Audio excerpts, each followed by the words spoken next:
evening.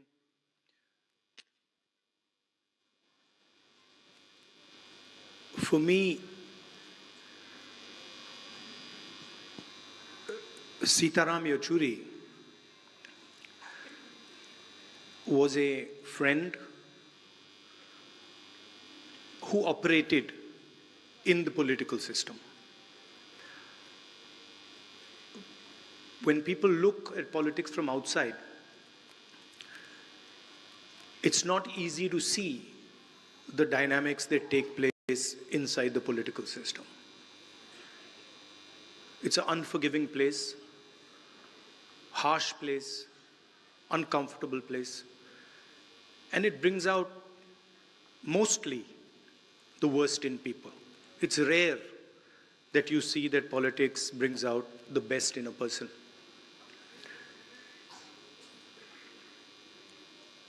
And I saw Mr. Yechury from the first day I started in my political journey.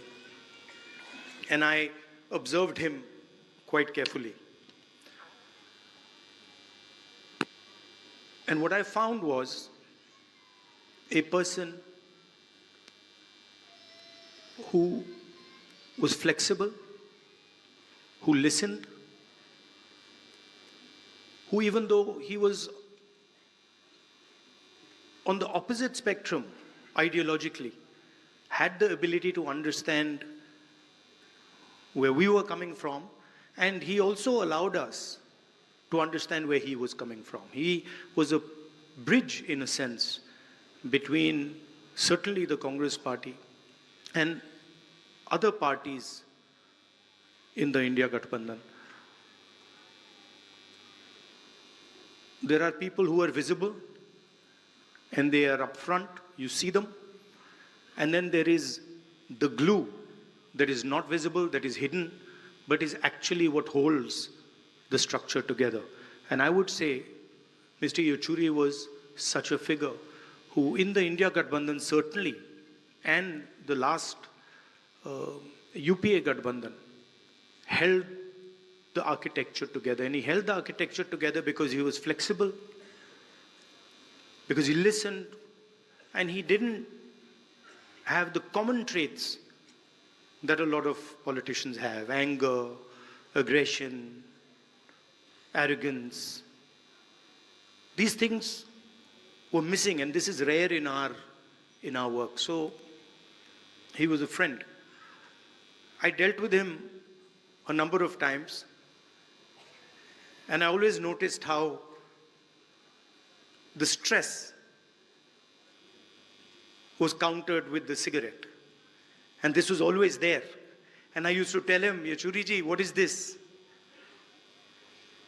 Why don't you get rid of this? And that, I think, is the only habit that probably he wasn't able to get rid of. He was also very close to my mother. And I would say they were even better friends than I was with him.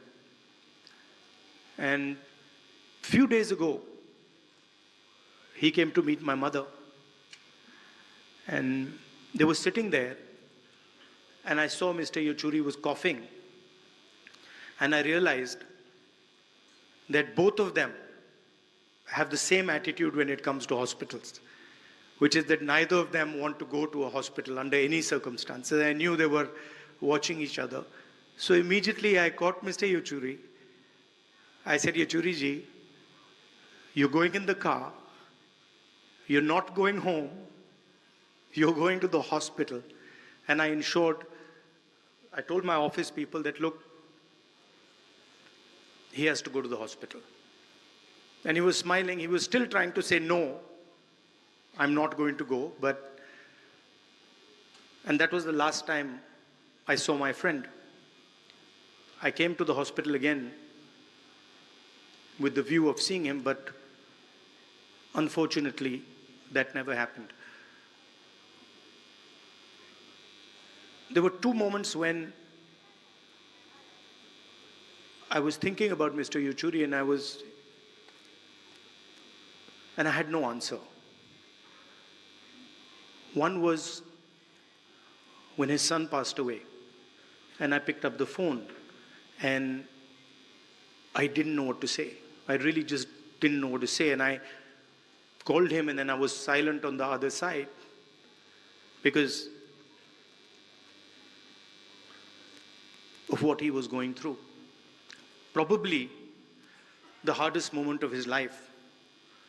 But then I met him a few days later, and the same Mr. Yechuri, tough, brave Mr. Yechuri was back.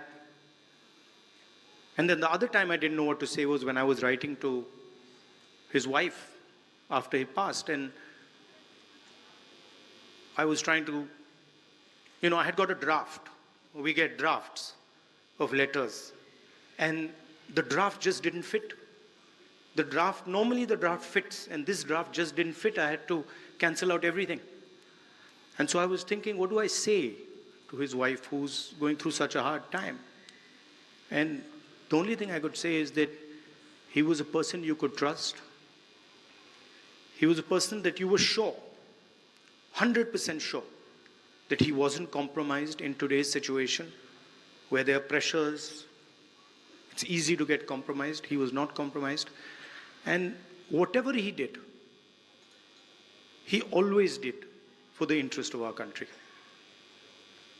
Every single time, his starting point, and maybe my brothers in the left might not like it, but his starting point was India. And that was the point from which he began. And of course, after that was his political ideology, his political conviction. But whenever he would speak to me about the BJP and the RSS, he didn't say, they're doing this and they're doing that. He said, look, this is a danger to the country. What they're doing to our institutions, what they're doing to our structure, what they're doing to our education system is going to destroy India. And that's how he lived his life. I'm very proud to have been a friend of his. Thank you.